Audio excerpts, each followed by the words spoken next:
एक समय की बात है। लक्ष्मी नगर में एक बड़ा जंगल था।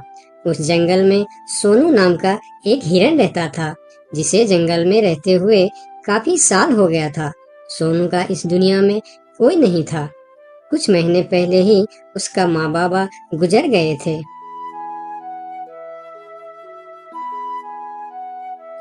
इसीलिए इस जंगल में रहते हुए उसे काफी अकेलापन महसूस होता था।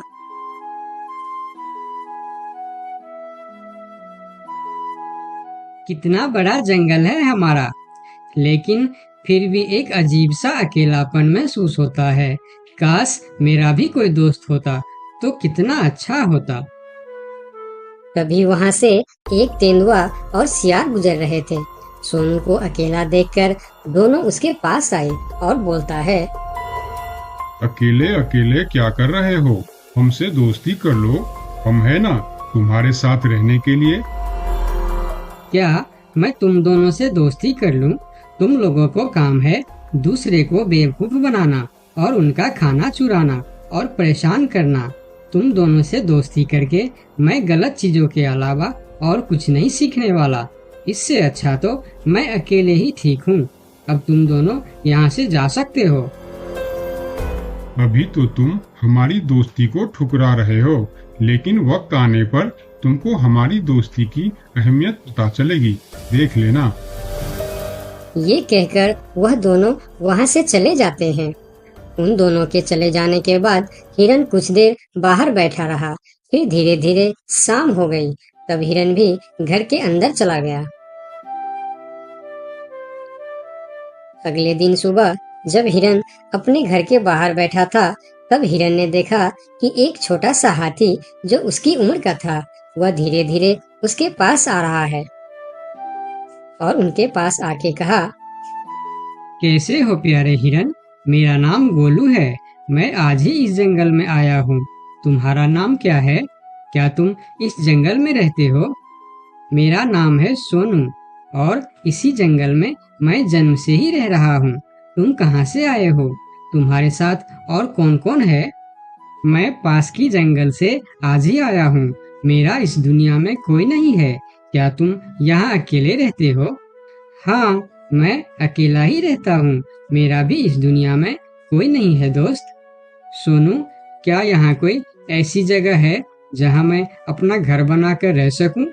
हाँ दोस्त, इस जंगल में ऐसे बहुत से जगह है जहाँ तुम घर बनाकर रह सकते हो।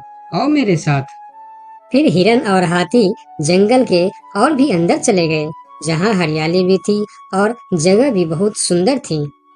यहाँ तो मैं अपना पसंद का घर आराम से बना सकता हूँ। हाँ मेरे दोस्त, और इस काम में मैं तुम्हारी मदद करूँगा। नहीं प्यारे दोस्त, मैं अपना घर खुद बना लूँगा। मैं तुम्हारा फायदा नहीं उठाना चाहता। तुम मेरी बहुत मदद की है। ये सुनकर भी हिरन ने उसकी मदद करने का फैसला नहीं बदला और काम पर लग गए। जंगल से अच्छी लकड़ियाँ और पेड़ इकट्ठा करके दोनों ने मिलकर 2 दिन के अंदर ही एक झोपड़ी जैसा घर बना डाले। तुम्हारा बहुत बहुत शुक्रिया दोस्त। अगर तुम नहीं होते तो मैं इतना आसानी से ये घर नहीं बना पाता। शुक्रिया की कोई जरूरत नहीं है। तुम मेरे प्यारे दोस्त हो। ये तो मुझे करना ही था। उस दिन से दोनों की दोस्ती और भी गहरी हो गई। इधर शाम होने वाली थी। हिरन अपने दोस्त से विदा लेकर अपने घर की ओर चलना शुरू किया। हिरन रोज हाथी के घर आता और दोनों सारा दिन साथ ही रहते थे। एक साथ खाते थे और मजे भी करते थे। एक दिन सोनू हिरन हाथी के घर नहीं आया तो उसे हिरन के लिए चिंता होने लगा। वह फिर चलकर हिरन के घर जा पहुंचा। अरे क्या हुआ दोस्त, तुम आज मेरे घर क्यों नहीं आए? तुम्हें ना देखकर मैं बहुत परेशान हो गया, इसीलिए मैं इधर चला आया। दोस्त, मेरा तबीयत खराब है। पूरे शरीर में बहुत दर्द हो रहा है। मैं ठीक से खड़ा भी नहीं हो पा रहा हूँ। हाथी आगे आया और हिरन के शरीर को छू कर देखा कि हिरन को तो बहुत तेज बुखार चढ़ा है। दोस्त, तुम्हें तो बहुत तेज बुखार है, लेकिन ये सब अचानक कैसे हो गया? ये कहकर हाथी ने थोड़ा देर सोचा और बोला, मैं अभी आता हूँ। तुम बिल्कुल चिंता मत करना, तुम ठीक हो जाओगे। इतना कहकर हाथी वहां से चला गया और सोनू हिरन उसका इंतजार करने लगा, लेकिन कई घंटे गुजर जाने के बाद भी हाथी नहीं लौटा। हिरन निराश होकर बैठा रहा। थोड़ी देर बाद वही तेंदुआ और सियार उसके पास आ गए और कहने लगे, सोनू हिरन, तुम्हारी तबीयत का पता चला तो हमें बहुत दुख हुआ। ये देखो, हम तुम्हारे लिए खाना भी लेकर आए हैं। उन्होंने कुछ फल हिरन के सामने रख दिए और फिर उसको खाने के लिए कहते हैं। तुम लोगों का बहुत बहुत शुक्रिया, मुझे बहुत भूख लगी थी। अरे हिरन भाई, इस समय तुम्हारा तबीयत खराब है और वह तुम्हारा दोस्त कहाँ है जो हमेशा तुमसे चिपका रहता है? पता नहीं कहाँ गया है। सुबह एक बार आया था, उसके बाद अभी तक लौटा नहीं। हाँ, उसने सोचा होगा कि तुम्हारी बीमारी में सेवा करनी पड़ेगी, इससे अच्छा तो हम भाग ही जाते हैं, इसलिए वह गायब हो गया। अच्छा दोस्ती निभाया उसने। नहीं नहीं, ऐसा नहीं हो सकता, वह मेरा बहुत अच्छा दोस्त है। ऐसा ही हुआ है। हमने कहा था ना कि वक्त आने पर हमारी दोस्ती की अहमियत समझेगी। यही वह समय है। उनकी बात सुनकर सोनू हिरन को बहुत दुख हुआ। फिर वह वहां से चला गया। धीरे धीरे शाम हो गई, लेकिन हाथी का कोई अता पता नहीं था। हिरन के तबीयत में भी कोई सुधार नहीं हुआ। अगले सुबह फिर से वह दोनों हिरन के घर पर आए। आज भी दोनों ने हिरन के लिए कुछ फल लेकर आए थे। हिरन बहुत खुश होकर खाने लगा। उसे अपने आप पर शर्म आ रहा था कि जिन जानवरों को वह बुरा भला कह रहा था, आज मुसीबत में वही उसके काम आ रहे हैं। वह हर बार उनका शुक्रिया कर रहा था और माफी भी मांग रहा था। फिर थोड़ी देर बात करके दोनों वहां से चले गए। कब तक हम इनकी नौकरी करते रहेंगे? अब अपने योजना को अंजाम देने का समय आ गया है, नहीं तो बहुत देर हो जाएगा। हाँ, तुमने बिल्कुल ठीक कहा। अब हमें और समय नष्ट नहीं करना चाहिए। आज ही हमें कुछ निर्णय लेना ही पड़ेगा। चलो चलते हैं शेर सिंह के पास। शाम के समय जब हिरन अकेला था, तब हाथी वहां पर पहुंचता। उसको देखते ही सोनू हिरन को बहुत गुस्सा आ गया। क्या देखने आए हो यहाँ? यही कि मैं जिंदा हूँ या मर गया? ऐसा क्यों बोल रहे हो दोस्त? मेरा पूरा बात तो सुनो। मुझे दोस्त कहकर मत बुलाओ। दोस्त वो होता है जो अच्छे और बुरे वक्त में साथ निभाए। तुम तो मेरे तबीयत खराब होते ही मुझे छोड़कर भाग गए थे। मुझे खाना भी वह लोग लाकर दे रहे थे जिससे मैं बात तक करना पसंद नहीं करता था। तुम्हें अभी तक कुछ भी पता नहीं है, इसीलिए गुस्सा कर रहे हो। मैं तुम्हारे साथ छोड़कर नहीं भागा था। मुझे पता चल चुका था कि तुम्हें डेंगू बुखार हो गया है और तुम्हारे पास सिर्फ 3 दिन थे। मैंने घर में इसके दवाई रखे थे, लेकिन जब मैं घर पहुंचा तो वहाँ दवा न जाने कहाँ गायब हो गया। मेरे पास समय कम था। तुमको बताने वापस आता तो और देर हो जाती, इसीलिए मैं पुराने जंगल गया था। वहाँ से तुम्हारे लिए 2 दिन का सफर करके यह जड़ी बूटी लाया हूँ। इसे खा लो दोस्त, वरना सुबह तक तुम्हारा बुखार नहीं उतरा तो मैं मेरे सबसे अच्छा दोस्त खो दूंगा। ये सुनकर सोनू हिरन के आंखों में आंसू निकल आए। उसने तुरंत वह जड़ी बूटी खा ली। मुझे माफ कर दो दोस्त, न जाने मैं कैसी तुम्हारी दोस्ती पर शक कर बैठा। यकीन मानो, तुमको वापस देखकर मुझे बहुत अच्छा लग रहा है। फिर दोनों ने बातें करने लगे। इतने में सोनू को अच्छा महसूस होने लगा। फिर वह उठकर खड़ा हो गया। अरे देखो दोस्त, मैं तो बिल्कुल ठीक हो गया। तुम्हारा बहुत बहुत धन्यवाद दोस्त।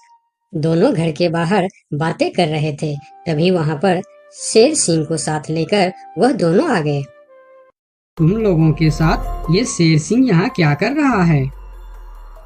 शेर सिंह, यही वह हिरन है जिसे हमने आपके लिए तैयार किए हैं।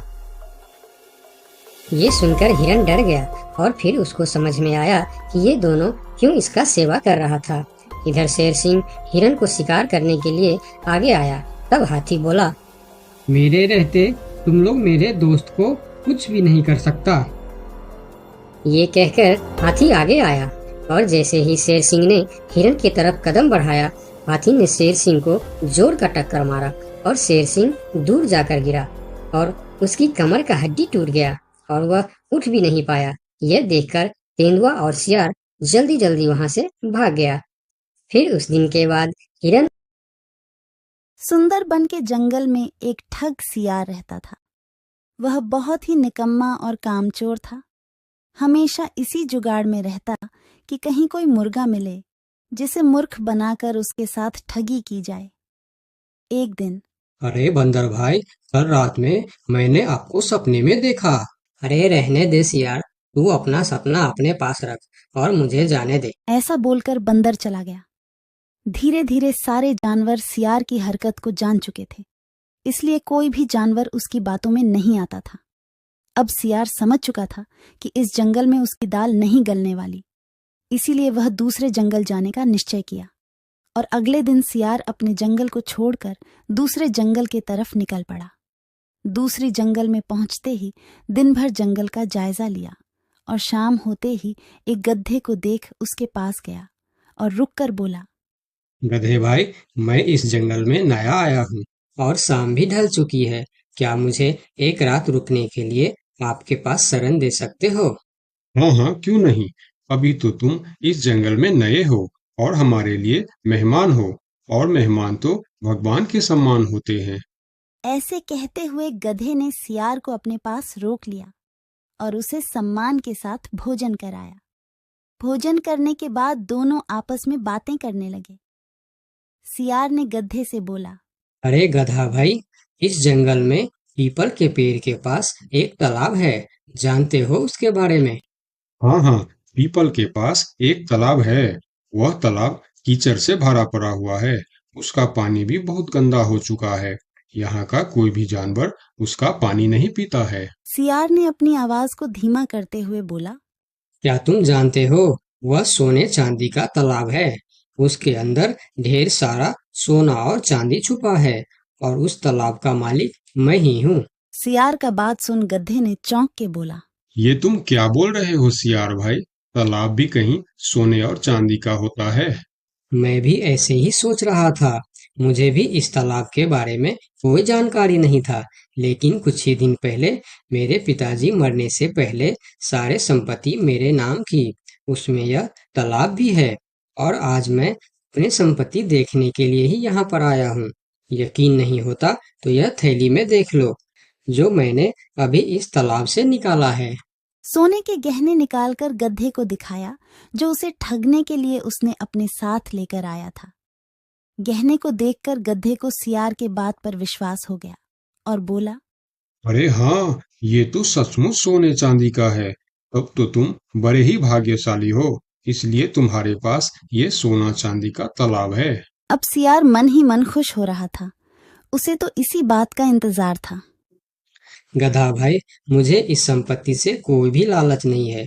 मेरे पास मेरे जंगल में और बहुत सारे संपत्ति है जो मेरे पिताजी ने मेरे लिए छोड़कर गए हैं। मैं तो यहाँ तालाब बेचने के लिए आया था। सोचता हूँ तुम भले जानवर दिखते हो, क्यों ना तुमको ही यह सब बेच दूं। मुझे, यानी यह सोने का तालाब मेरा हो जाएगा और मैं इस तालाब का मालिक बन जाऊंगा। बेचारा भोला भाला गदहा सियार की चिकनी चुपड़ी बातों में बहुत आसानी से आ गया और गधा सियार से सोने का तालाब खरीदने को तैयार हो गया। दोनों के बीच 4 सिक्कों का सौदा तय हुआ। ठीक है सियार भाई, मैं अभी जाकर हिरन के पास से 4 सिक्का लेकर आता हूँ। मेरे पास अपना घर न होने के कारण मैं अपनी सारी कमाई हिरन के पास ही रखता हूँ, और जब भी मुझे जरूरत पड़ता है मैं उससे ले लेता हूँ। ठीक है गधे भाई, लेकिन ध्यान से, जंगल में किसी को इस बात का पता नहीं चलना चाहिए, वरना जंगल के सारे जानवर मेरे पीछे ही पड़ जाएंगे। ऐसा बोल सियार गधे को भेज देता है और गधा हिरण के पास जाकर अपना सिक्का मांगता है। गधे भाई, घर में सब ठीक तो है ना? आज आपको अचानक से 4 सिक्कों का क्या जरूरत पड़ गया? अरे, वह अपने जंगल में जो तालाब है ना, मैं उसे खरीद रहा हूँ। तालाब खरीद रहे हो? क्या करोगे तुम तालाब खरीद के? तालाब का तो पता नहीं, लेकिन उसमें जितना सोना चांदी है वह सब मेरा हो जाएगा। तालाब में सोना? ये तुम क्या बोल रहे हो भाई? मुझे तो कुछ भी समझ में नहीं आ रहा है। मुझे डर है कि तुम कहीं कोई परेशानी में ना आ जाओ। देखो, तुम मुझसे कुछ भी मत छुपाओ। क्या बात है? साफ साफ बताओ मुझे। हमारे जंगल में एक बहुत ही अमीर सियार आया है। ढेर सारी संपत्ति है उसके पास।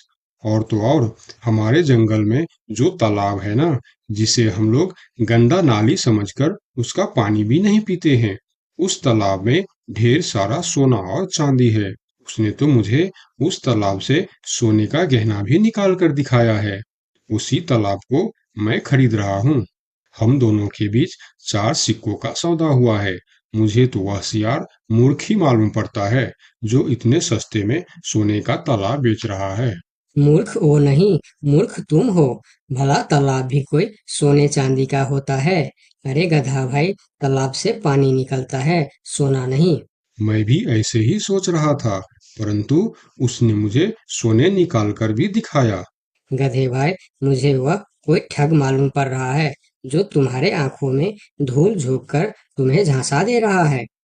मैं एक तरकीब बताता हूँ, जिसे दूध का दूध और पानी का पानी हो जाएगा। कौन सा तरकीब हिरन भाई? तुम ऐसा करो, उस सियार से बोलो कि मेरा हिरन भाई ने कहा है कि लिखा पढ़ी होगा तभी मैं उसे 4 सिक्का दूंगा, और अगर बिना लिखा पढ़ी से ही काम हो जाता है तो मैं सिर्फ एक ही सिक्का दूंगा। अगर वह तालाब सच में सोने की है तो वह लिखा पढ़ी जरूर करेगा, नहीं तो वह एक सिक्के में ही मान जाएगा। हिरण की बात सुनकर गधा हाँ में सिर हिलाया और सिक्का लेकर सियार के पास पहुंचता। सियार भी गधे के आने के इंतजार में उतावला हो रहा था। गधा पहुंचते ही सियार से बोला, सियार भाई, मेरा हिरन भाई ने कहा है, यदि आप लिखा पढ़ी के लिए तैयार हो तो मैं आपको 4 सिक्का दूंगा, वरना बिना लिखा पढ़ी के आप एक सिक्का ले लो और मुझे यह तालाब दे दो। सियार ठग किसी तरह से जल्दी करके सिक्का लेकर वहां से जाना चाहता था। वह बोला, अरे गधे भाई, तुम बड़े अच्छे और भले मालूम पड़ रहे हो। तुमसे क्या लिखा पढ़ी कराना। चलो, तुम एक ही सिक्का दे दो। अब गधे को समझने को कुछ बचा ही नहीं था। गधे को समझ में आ गया कि सियार उसको ठगना चाहता है। ठीक है सियार भाई, कोई भी शुभ कार्य करने से पहले मुंह मीठा करना जरूरी होता है। मैं अभी लड्डू लेकर आता हूँ, आप यहीं रुको। गधा जंगल से 2-3 जानवरों को बुला लाया और सियार की जमकर धुनाई कर दी। किसी तरह सियार वहां से जान बचाकर भाग